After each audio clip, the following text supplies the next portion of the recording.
intentar echar algo de luz sobre esta situación, saludamos a Javier del Valle, analista independiente. Javier, muy buenas. Hola Marta, ¿qué tal? Buenas tardes. Bueno, Javier, si ponemos el foco precisamente en la inflación y resultados empresariales, primero te voy a preguntar por la parte macro. ¿Qué es lo que podemos esperar del dato de inflación esta semana en un momento en el que seguimos recogiendo los mensajes de los distintos miembros del Banco Central de Estados Unidos? Hoy ha hablado, por ejemplo, Charles Evans desde la Reserva Federal de Chicago y aunque quizás no se ha mostrado tan hawkish como algunos miembros la semana pasada, se ha insistido en la necesidad de que la Reserva Federal no dé marcha atrás en esa restricción monetaria. El dato de inflación va a ser clave para la FED. Sí, estoy de acuerdo. Yo creo que esta semana es lo más importante, diría yo, además de los resultados, obviamente. Dentro de los resultados empresariales, ahora comentamos si quieres, pero hay dos cosas, sobre todo donde me voy a fijar yo, dos cosas importantes serían el impacto en la divisa. Ya hemos tenido ciertas empresas como Levi's y quiero ver esta semana PepsiCo también a ver cómo impactan la divisa. Ese tema de un dólar tan alto, pues al final cómo afecta su facturación, ya que si venden internacionalmente, pues están muy expuestas, ¿no? Entonces puede ir a hacer caer la facturación bastante y eso pues contraer los márgenes. Por otro lado, en los resultados también importante los inventarios. Hoy ha salido un informe de Morgan Stanley, que ahora si quieres en un rato comentamos, sobre este tema y creo que es de vital importancia ir viendo cómo evolucionan los inventarios. De hecho, hace unos días Nike presentaba que los inventarios habían incrementado un 44,2%. Por otro lado, si nos vamos a la inflación, que yo creo que más que los resultados va a ser el dato más importante, como bien has dicho, pues ¿qué se espera ahora, no? Pues debido a que los precios de la gasolina, si cogemos el mes de referencia que vamos a publicar ahora del dato de inflación, pues han seguido cayendo, eso podría ayudar a que el CPI general diese una lectura más baja. Se espera un 0,28 mensual, disculpa, y es previsto al anterior que fue de 0,1% de incremento intermensual y ya vimos cómo reaccionó el mercado. También es verdad porque en el mes pasado, si recordamos, se esperaba una desaceleración, se esperaba entre el menos 0,1 y el 0% intermensual y al final como fue positivo, aunque fuese solo por una décima de cambio mensual, pues no gustó mucho al mercado. Sin embargo, donde yo creo que está lo importante, más que en el CPI el dato general y cuánto incremente mensualmente o cuál sea la lectura anual, yo creo que donde está el dato importante es en la subyacente, en ese core CPI que se denomina, ya que se espera 0,44% de incremento mensual. El anterior fue 0,57. Entonces, si tenemos más de 0,44, tenemos lecturas similares a las del mes anterior, por encima de 0,57, por encima de 0,60, 0,65, creo que va a ser muy perjudicial para el mercado. Si tenemos lecturas por debajo del 0,44, que es lo que se espera, pues entonces el mercado reaccionará mejor, ¿no? Esta es la más importante, ¿por qué? Porque al final lo que nos hemos dado cuenta en los últimos meses es que la inflación, sí, tienes la categoría energética y la de comida que presionaban mucho al CPI general, pero ahora que ya la energía ha desacelerado, ojo con que vuelva a acelerar para los próximos meses, que eso no está descartado, la gente ya da por hecho que la energía va a desacelerar todos los meses y que eso va a contribuir a reducir el CPI. Pero ahora bien, como vuelvan a acelerar los precios del petróleo otra vez, desde las últimas medidas que hemos visto, por ejemplo, por la OPEC y diferentes, y cómo están actuando los precios, ojo que no vuelva otra vez esos $100, porque podría presionar otra vez en el CPI. Y bueno, pero si nos fijamos en este mes, al final la lectura importante es esa core, porque veíamos que se había expandido la inflación a diferentes áreas de la economía. ¿Dónde estaba sobre todo la importante? Bueno, en servicios médicos, presionando mucho al alza, tema de shelter, todo el tema de rentas también presiona mucho al alza. No creo que eso haya desacelerado, por mucho que veamos, sí, las hipotecas al 7%, por encima del 7%, la demanda de hipotecas cayendo, los precios de la vivienda un poco ajustando, todavía creo que es pronto para que se vea reflejado en el CPI. Al final, shelter va con un retraso de unos 18 meses, entonces creer que por 2 meses que el mercado inmobiliario se esté resintiendo vamos a ver reflejado una caída de precios en el CPI es complicado. Entonces, esa categoría yo no es donde espero ver una bajada de precios o donde tengo mi optimismo, ¿no? Entonces, ¿en qué categorías? Pues más enfocadas con retailers, ¿no? Todo lo que son, pues a lo mejor ropa, consumos, todo lo que es más relacionado con el consumo de bienes duraderos, que ahí es donde, de hecho, el informe de Morgan Stanley hace referencia a que los inventarios se han disparado y por tanto este tipo de empresas pues tienen que empezar a hacer descuentos o bajar precios para poder colocar esos inventarios. Entonces al final, pues bueno, se esperan lecturas positivas en intermensual. Recordemos que eso situaría el CPI anual, se pondría en el 8,1% si sale todo en base a lo previsto y el subyacente sería el 6,5% anual. Entonces seguimos lejos del objetivo del 2% y seguimos lejos todavía de bajar incluso del 5%. Entonces, o hay un catalizador muy fuerte que haga bajar los precios drásticamente y que sean de otras categorías, ya no solo energético, porque la energía ya hemos visto caer los últimos meses y aún así no consigue ayudar a que las otras categorías frenen, o todavía es complicado ver en el corto plazo frenar drásticamente la inflación. A futuro, seguro que sí podríamos ir viendo una desaceleración, obviamente, ya no solo porque tanto los inventarios y eso tenga que reducir precios en los bienes, sino también porque las cosas vayan ajustando y por el efecto base, que al final nos estamos midiendo. Tú cuando estás comparando el incremento mensual o el incremento anual, te estás midiendo ya con una tasa de inflación muy alta. Si estamos midiéndonos, por ejemplo, el año que viene, cuando midamos el cambio interanual con el año 2022, ese efecto base pues ya de por sí debería hacer bajar un poco la inflación, pero repito, a corto plazo difícil. Entonces ya un poco depende de si sale en base a pues, una décima arriba de lo que esperaba el mercado, una décima abajo, ya sabemos cómo son los movimientos a corto plazo.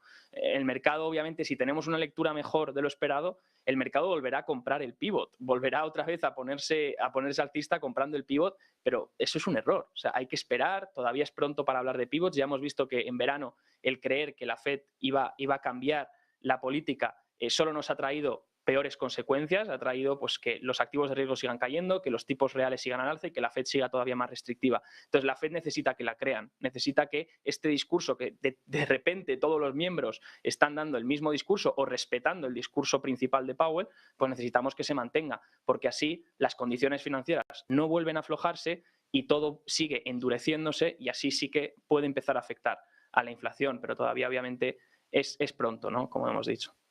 Desde luego es pronto. Vigilaremos de cerca, como nos decías, el IPC subyacente, a ver cómo evoluciona la inflación y si en el caso de que se produzca ese 0,44% que nos indicabas, que por tanto no habría mucho descenso respecto al dato anterior, veremos de qué forma responde también el Banco Central estadounidense, la Reserva Federal, que además suponemos que algunos miembros, incluso el propio Jerome Powell, podría hablar y pronunciarse al respecto.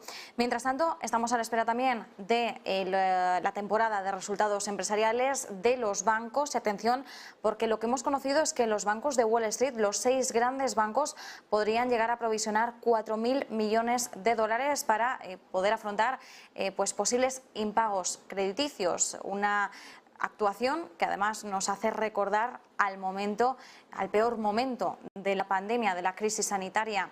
¿Bajo qué escenario crees que se van a producir esos anuncios de previsiones y hasta qué punto el mercado es algo que puede tener ya descontado?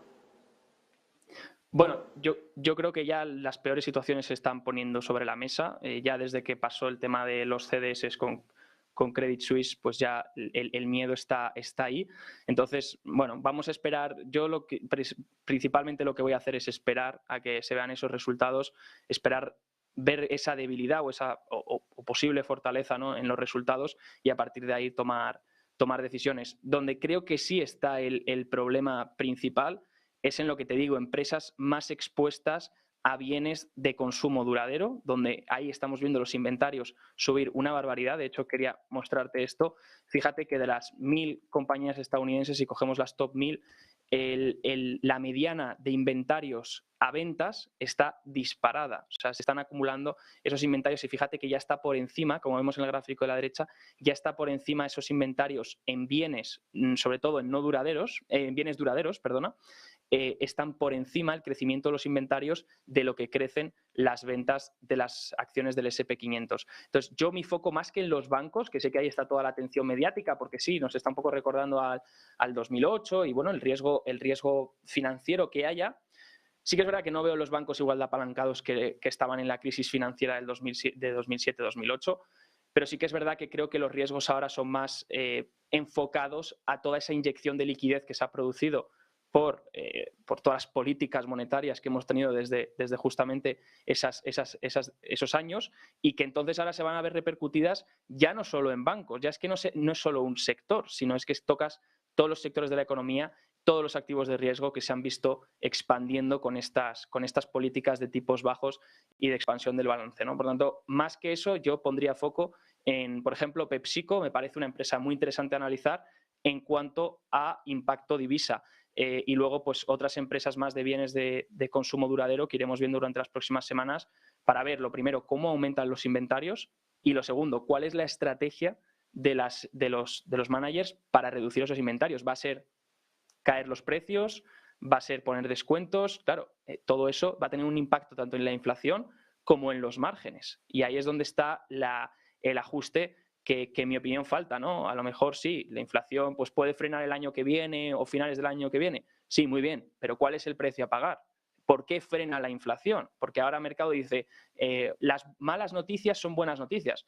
No, amigo, las malas noticias son malas noticias aquí, dentro de 10 años y dentro de 20, porque una mala noticia sigue siendo una mala noticia, la mires por donde la mires y además más si es en términos de beneficios empresariales porque disminuyen los márgenes y eso es lo que está haciendo que puedan caer los precios de los bienes, ¿no? Entonces, pues ni una cosa ni la otra, al final ambas cosas pues tienen sus lados negativos. Bueno, nosotros nos quedamos con esas claves y además con el calendario que nos indicabas vemos a Pepsi, que además va a ser una de las primeras en publicar resultados, va a ser el miércoles. El jueves BlackRock, mayor gestora de activos del mundo, Delta Airlines, Taiwan Semiconductors, que eso también va a ser bastante interesante, y ya el viernes, como decíamos, el plato fuerte va a estar sobre todo en los bancos. Una última cuestión, porque hoy hemos visto un informe semanal de Bank of America cuyo titular nos llamaba poderosamente la atención y quiero preguntarte, Javier, ¿cuál es la letra pequeña de ese titular? Porque decía Bank of America, vender la arrogancia, comprar la humillación. ¿A qué se refiere? Sí, como bien dices, Marta, ha sido un informe publicado por el analista Michael Hartnett y bueno, hay que leer mucho lo que ponga Michael Hartnett porque además aparte de ser polémico con este tipo de titulares, también ha ido acertando bastante en lo que es el último año. De hecho, advirtió bastante antes de la caída de los índices en finales de 2021. Entonces, es un analista que lo ha hecho bastante bien este año y ahora lo que está diciendo, básicamente a lo que se refiere con comprar humillación y vender arrogancia, hace referencia al mercado estadounidense y a los mercados emergentes. Entonces, para él lo que es humillación es lo que han obtenido los mercados emergentes este año por las caídas que ha habido en la renta variable emergente y también por todo lo que ha pasado con la devaluación de las divisas, ¿no? Por esa fortaleza del dólar. Y la arrogancia de Estados Unidos pues hace referencia a ciertas empresas estadounidenses que no deberían cotizar esos múltiplos o que todavía podrían tener un ajuste, ¿no? Por ejemplo, se emite en el informe BOFA que tenemos ahí en pantalla, se emite esta semana y se habla de que las acciones de Estados Unidos como porcentaje dentro del MSCI World Index están en máximos de peso. Ahora mismo un 66% de la categoría estadounidense pertenece a ese MSCI World Index. Y habla también de la capitalización de Tesla, que está cerca de ser la misma capitalización total del sector bancario europeo, más o menos unos 750.000 millones. Todavía Tesla no llega a esa capitalización, pero si llegase, pues tendría casi toda la capitalización del sector bancario europeo. También habla del cambio de régimen, de globalización al aislacionismo, que es una tendencia política que defiende el aislamiento de un país, podríamos llamarlo regionalismo, ¿no? También. Entonces, habla de que todo esto ha contribuido a una desinversión en mercados emergentes y una devaluación de, obviamente, las divisas. Entonces, para él, comenta que el trade de 2023, la apuesta de 2023, podría ser comprar humillación, comprar esos mercados emergentes y vender esa arrogancia de Estados Unidos, ese tipo de acciones como, por ejemplo, Tesla. Pues Javier, muchísimas gracias por habernoslo explicado. Como decías, hay que leer más a Michael Hartnett, que tiene unos informes bastante interesantes, así que bueno, nosotros nos quedamos con esa tónica de cara a ideas de inversión para 2023. Javier del Valle, analista independiente, muchísimas gracias. Gracias a ti, Marta. Buena tarde. Y nosotros recordamos que mañana tenemos una cita importante.